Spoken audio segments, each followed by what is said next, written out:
नमस्कार. सर्वप्रथम आजच्या काही ठळक घडामोडी. राज व अमिताभ एकाच व्यासपीठावर 5 वर्षाच्या कटुतेला मिळाला पूर्णविराम. केजरीवाल मुख्यमंत्री, रामलीला मैदानावर होणार शपथविधी आणि ठाण्यातील युतीला दणका. उपमहापौरांवर सेनेचा हल्लाबोल. यानंतर घडामोडींचा आढावा पण अल्पशा विश्रांतीनंतर.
नमस्कार.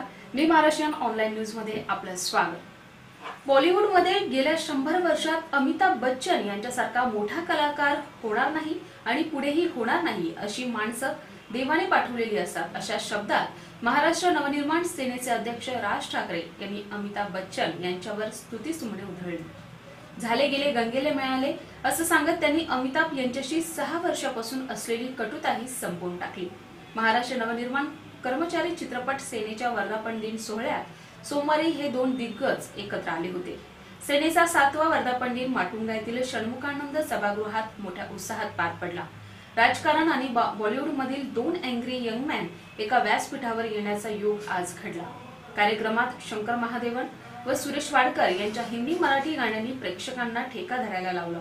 कार्यक्रमाला सचिन पिळगावकर, संजय नार्वेकर, आसावरी जोशी, रजा मुराद, आमदार बाळा नांदगावकर, प्रवीण दरेकर, नितीन सरदेसाई, मंगेश सांगळे, राज यांच्या पत्नी शर्मिला ठाकरे, स्वप्नील बांदोडकर, सोनाली बेंद्रे, स्वानंद किरकिरे, संजय मांजरेकर, केदार शिंदे, अतुल परचुरे, सुनील बर्वे अशी दिग्गज मंडळी हजर होती. अमिताभ बच्चन हे कोणी एका राज्याचे ब्रँड अँबॅसेडर नाहीत, ते संपूर्ण देशाचे ब्रँड अँबॅसेडर आहेत. बच्चन यांच्यासारखा महान कलाकार या देशात नाही आणि यापुढे तो होणे नाही अशी स्तुतिसुमने उधळत राज ठाकरेंनी बच्चन यांच्या सोबत मागील काही दिवसांपासून सुरू असलेला दुरावा मिटवला. गेल्या काही काळात जे झाले गंगेला अर्पण असं सांगत अमिताभ यांचं मार्गदर्शन, सहकार्य आम्हाला मिळत राहो अशी अपेक्षा राज यांनी व्यक्त केली. अमिताभ, सचिन, लता दिदी ही माणसं देवानेच आपल्यासाठी पाठवली आहेत. त्यांच्यासारखी महान व्यक्तिमत्वे तीच असं सांगत ही सर्व लोक कोणा एका राज्याची नाहीत तर संपूर्ण देशाचे आहेत. या लोकांवर जेवढा अलाहाबाद मधील माणूस प्रेम करतो तेवढाच मराठी माणूसही प्रेम करतो असं राज यावेळी बोलताना म्हणाले. बच्चन म्हणाले, मनसे चित्रपट सेनेनं अतिशय महत्त्वाचं काम केलं आहे. आम्ही कलाकार, आम्ही काही प्रमाणात या क्षेत्रात काम करणाऱ्या आर्टिस्टची मदत करीत असतो, पण एखाद्या संघटनेनं पहिल्यांदाच एवढं मोठं काम केलं आहे. त्यामुळे राज ठाकरे व त्यांच्या टीमचं अभिनंदन करतो. तसंच मला या कार्यक्रमाला बोलवलं, मला मान सन्मान दिला याबद्दल सर्वांचे आभार मानतो. दिल्लीच्या सत्ता कारणात इतिहास घडवणारी घटना घडली आहे. अवघ्या वर्षभरापूर्वी अस्तित्वात आलेल्या पक्षानं थेट दिल्लीच्या तख्तावर सत्ता काबीज केली आहे. दिल्लीत आम आदमी पक्षाच्या आज झालेल्या बैठकीनंतर अरविंद केजरीवाल यांनी दिल्लीत सत्ता स्थापन करणार असल्याची घोषणा केली. काँग्रेसचा बाहेरून पाठिंबा घेऊन आम आदमी सरकार स्थापन करणार आहे. त्यानंतर केजरीवाल यांनी नायब राज्यपाल नजीब जंग यांची भेट घेतली. आम आदमी पार्टी दिल्लीत सत्ता स्थापन करणार असल्याचं पत्र आपण राज्यपालांना सोपवलं असून ते राष्ट्रपतींकडे मान्यतेसाठी देणार आहे. राष्ट्रपतींचा आदेश आल्यानंतर शपथविधी सोहळ्याची तारीख निश्चित होईल असं केजरीवाल यांनी सांगितलं. सत्तेत पक्षाचे संयोजक अरविंद केजरीवाल मुख्यमंत्री म्हणून शपथ घेणार आहेत. शपथविधी सोहळा अतिशय साध्या पद्धतीने आयोजित करण्यात येणार असून कोणालाही त्याचं आमंत्रण देण्यात येणार नसल्याचं पक्षानं स्पष्ट केलं. आमदारांच्या नातेवाईकांनाही राष्ट्रपतींचा आदेश आल्यानंतर शपथविधी सोहळ्याची तारीख निश्चित होईल असं केजरीवाल यांनी सांगितलं. या सत्तेत पक्षाचे संयोजक अरविंद केजरीवाल मुख्यमंत्री म्हणून शपथ घेणार आहेत. शपथविधी सोहळा अतिशय साध्या पद्धतीने आयोजित करण्यात येणार असून कोणालाही त्याचं निमंत्रण देण्यात येणार नसल्यानं पक्षानं स्पष्ट केलं. आमदारांच्या नातेवाईकांनाही सर्वसामान्य लोकांसोबत बसण्यास सांगण्यात आलं आहे, परंतु प्रशासन स्वतःहून आमंत्रण देऊ शकतात असं पक्षातर्फे मुख्य सचिवांना सांगण्यात आलं असल्याची माहिती यावेळी देण्यात आली। तसंच आम आदमी पार्टीनं राजधानी दिल्लीत सरकार स्थापनेचा दावा केल्यानंतर आज मंत्रिमंडळातील मंत्र्यांची नाव निश्चित होणार आहे। मनीष सिसोदिया, सौरभ भारद्वाज, विनोद बिन्नी आणि सोमनाथ भारती यांचा मंत्रिमंडळातील समावेश निश्चित मानला जात आहे। केजरीवालांच्या नेतृत्वाखाली सरकार बनवण्याचं निश्चित झाल्यानंतर आज आपची एक बैठक होणार आहे। या बैठकीत केजरीवालांच्या मंत्रिमंडळातील मंत्र्यांच्या नावावर शिक्कामोर्तब होण्याची शक्यता आहे।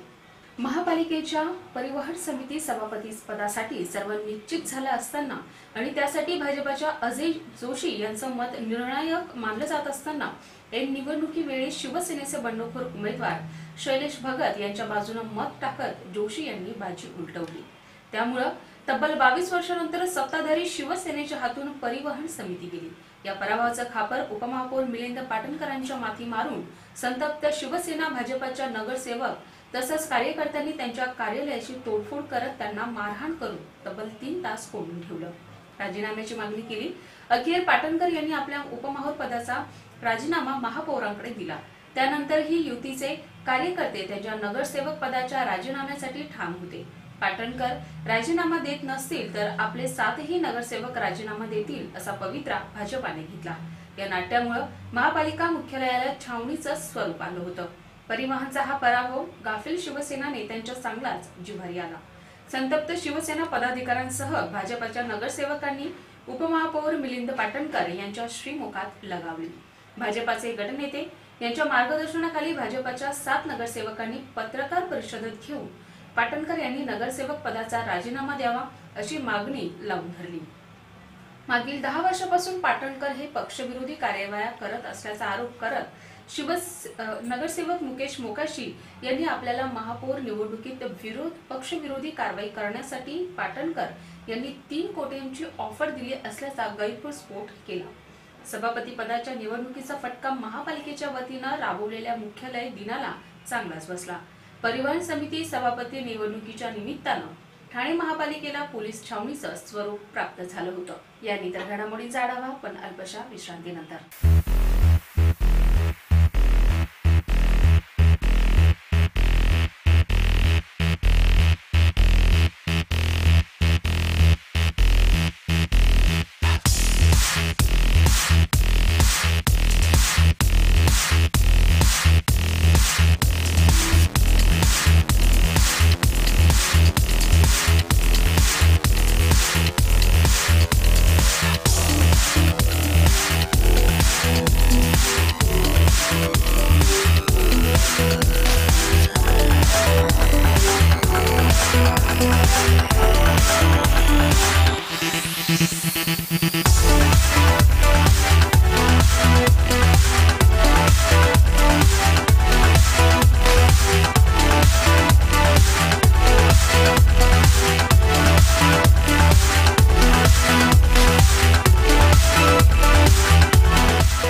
नमस्कार, विश्रांतीनंतर पुन्हा एकदा आपलं स्वागत। डॅशिंग फलंदाज विराट कोहली आपल्या क्रिकेट कारकिर्दीतील सर्वोत्तम रँकिंगवर पोहोचला आहे।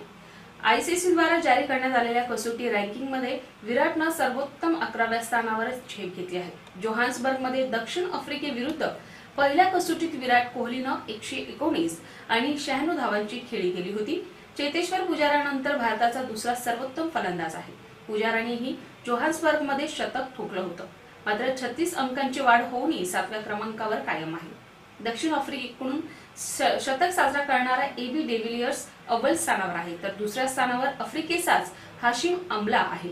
तर आफ्रिकेचा जलदगती गोलंदाज फिलेंडरने गोलंदाजीच्या कसोटी रँकिंगमध्ये अव्वल स्थान काबीज केलं आहे। भारताच्या विरुद्ध कसोटीत फिलेंडरनं अष्टपैलू कामगिरी बजावली होती। फिलेंडरने आपल्याच देशाला डेल स्टेनला पिछाडीवर टाकलं आहे, जो जुलै 2009 पासून पहिल्या स्थानकावर कायम होता। सोने चांदीच्या दरात गेल्या 2 दिवसांपासून घसरण झाली आहे। मागणीत झालेली घट आणि साठेबाजांनी केलेल्या विक्रीनं सोमवारी दिल्ली सराफा बाजारात सोन्याच्या भावात प्रति तोळा 175 रुपयांची घट झाली, तर चांदी ही 280 रुपयांनी स्वस्त झाली. मात्र सोन्याचा प्रति तोळा 27,414.2 ते 28,345 रुपये दरम्यान दर आहे. रुपया मजबूत झाल्यानं सोने दरात घट झाल्याचं पाहायला मिळत आहे. चलन बाजारात डॉलरच्या तुलनेत रुपया मजबूत झाला आहे, याचा परिणाम सोने बाजारावर दिसून येत आहे. तसंच जागतिक बाजारातील कमजोर संकेतांनीही सोनं आणि चांदीतील तेजी कमी केली आहे. गेल्या काही दिवसांपासून सोने आणि चांदीची मागणी घटली आहे. यामुळे भाव कोसळत असल्याचं तज्ञांनी सांगितलं. सोन्याच्या भावात 175 रुपयांची घट झाली, यात आणखी घट होण्याची शक्यता आहे. तसंच चांदीतही 280 रुपयांची घट झाली आणि चांदीचा भाव प्रति किलोला 43,670 वर बंद झाला. याआधी चांदी 450 रुपयांनी स्वस्त झाली होती. सोने चांदीच्या दरात गेल्या 2 दिवसांपासून घसरण झाली आहे. मागणीत झालेली घट आणि साठेबाजीने केलेल्या विक्री बुधवारपासून नाताळला सुरुवात होणार असल्यानं बेकरीपासून ख्रिस्ती बांधवांच्या घरोघरी फराळाची लगबग सुरू झाली असून मॉल्स मधील देखील विविध केक ग्राहकांना आकर्षित करत आहे. बेकरीमध्ये खास नाताळसाठी तयार करण्यात येणाऱ्या प्लम केकची मागणी वाढत आहे. नाताळ या सणाच्या निमित्तानं ख्रिस्ती बांधवांची फराळाची देवाणघेवाण करतात. या फराळाची ख्रिस्ती बांधवांच्या घरी जय्यत तयारी सुरू आहे, तर दुसरीकडे बेकरीमध्ये फराळ विक्रीसाठी सज्ज झाले आहे. ख्रिस्ती बांधवांच्या घरी 8 दिवसांपासून तयारी सुरू असते. बेकरीमध्ये महिनाभर आधीच फराळास सुरुवात होते, तर अनेकांनी केकच्या ऑर्डर्स देण्यासाठी बेकरीपासून ते केक शॉप्स, मॉल्स मध्ये वर्दळ केली आहे. कलकप्स, मिझी पॅन, मिल्क क्रीम, बोलिनस, नानकटाई, स्पेशल दंडी केक असे विविध पदार्थ बेकरीमध्ये विक्रीसाठी उपलब्ध झाले आहेत.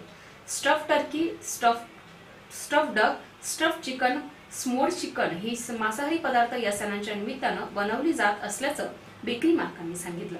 तर घरी ख्रिस्ती बांधव करंजा, चकल्या, शेव, चिवडा, मावा केक, वाईन केक हे पदार्थ बनवत असल्याचं जागोजागी पाहायला मिळत आहे. आजच्या ठळक घडामोडी शेवटी पुन्हा एकदा. राज व अमिताभ एकाच व्यासपीठावर 5 वर्षाच्या कटुतेला मिळाला पूर्णविराम. केजरीवाल मुख्यमंत्री, रामलीला मैदानावर होणार शपथविधी आणि ठाण्यातील युतीला दणका. उपमहापौरांवर सेनेचा हल्लाबोल. आपल्या काही समस्या असल्यास आम्हाला या पत्त्यावर संपर्क साधावा. आमचा पत्ता B24 Mahavir market, sector 18, Vashi, Navi Mumbai. उद्या पुन्हा भेटू विशेष घडामोडींसह. तोपर्यंत धन्यवाद.